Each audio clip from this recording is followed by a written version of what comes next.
Sir గురించి నాకు ఒక ప్రత్యేక అనుబంధం ఉంది. ఇక్కడ ఎవరికి లేని అనుబంధం నాకు ఒకటి ఉంది.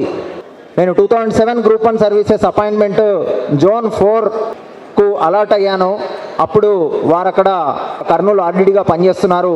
వారి నుంచి పోస్టింగ్ ఆర్డర్ అందుకున్న ఇక్కడున్న ఏకైక వ్యక్తిని నేనే అని భావిస్తున్నాను. అది నా అదృష్టంగా భావిస్తూ ఆ తిరుమల తిరుపతి వెంకటేశ్వర స్వామిని తనలో చూసుకొని ధైర్యంగా తిరుపతి వెళ్ళి అక్కడ 2 సంవత్సరాలు పోస్టింగ్ చేసి మళ్ళీ రిట్రీట్ అయ్యాను.